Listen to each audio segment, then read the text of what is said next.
On the pitch, PES 2018 is fantastic. Every pass is beautiful, every tackle crunching, and every shot ferocious. If you've played any recent Pro Evo, that shouldn't come as a surprise. The series has improved dramatically since the PS3 Xbox 360 era, culminating in possibly the most fluid and satisfying football game ever released. FIFA's gameplay, meanwhile, has stagnated in recent years, becoming less responsive, more sluggish, and more frustrating to play.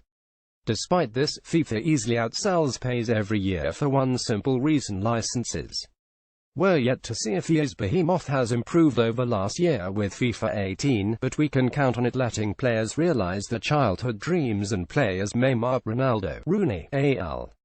PES, meanwhile, restricts you to a handful of licensed teams, with much of the English and Spanish leagues, among others, reduced to placeholders such as Man Blue, MD White, and London FC, Manchester City, Real Madrid, and Chelsea, respectively. Player licenses are thankfully not an issue, so you can still play as your favorite players. But when they're inexplicably playing in a plain green kit rather than their official red or white or blue strip, the fantasy of controlling your team is significantly diminished, and you feel like you're playing a knockoff X-Station Gamebox cartridge your dad brings back from the car boot sale. Once upon a time, these inaccuracies were amusing. Playing as Greggs rather than Ryan Giggs was funny when I was 10 years old, and even this year, looking at PES 2018's teams did spark a fun game of guessing who West Glamorgan City, East Dorsetshire, and St Yellow were in real life.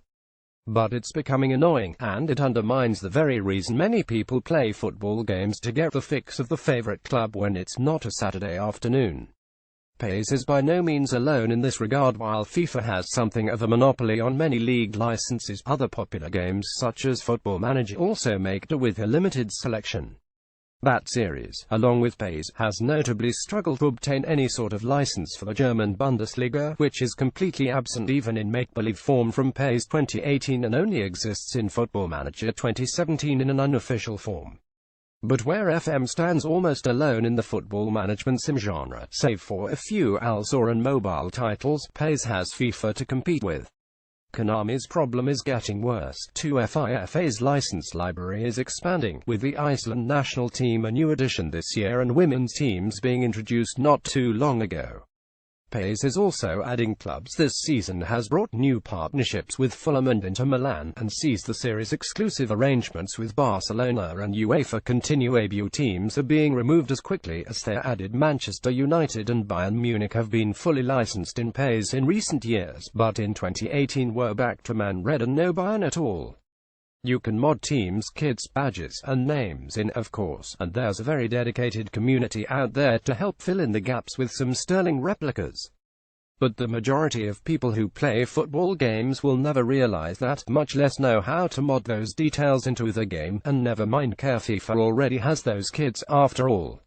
Even as a huge fan of both football and video games, and a fairly recent convert to PES, I'm tiring of Konami's homebrew solution.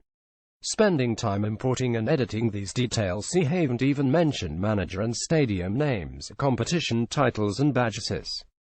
A bind, especially when I have to do it every year. Football is perfect pick-up-and-play material, and this is anything but. So what's the solution? Assuming the lack of licenses is simply a money issue, Konami could stump up the cash to get the official Premier League brand. But after 18 years making Pro Evolution Soccer without any such arrangement, the publisher is clearly either unable or unwilling to acquire a catalogue on the level of FIFA's. So the burden must fall to the developers not only to continue making a superior football game but also to do a better job of replicating the stars we watch on TV and in stadiums around the world every week. While some clubs' kits are imitated fairly accurately, others are wildly different to the real-world counterparts. Calling West Brom West Midlands stripes is probably a hint they play in a striped kit, for example, and watch any Tottenham Hotspur game and you'll discover they don't play in dark blue. Finally, an expansion of leagues to include the Bundesliga, and preferably the lower English leagues, is a must. Not only is this a problem when it comes to playing as those teams, bad luck if you're a Wolfsburg fan, or if you support any team in League 1 or League 2, but it also restricts the players available for you to buy in Master League mode. Until these problems are solved or those licenses acquired, FIFA PES will forever be written off by many as the runner-up to FIFA, no matter how accomplished the former's gameplay may get. FIFA's obsession with realism may be harming the series on the pitch, but for the moment, it's the very thing keeping it ahead.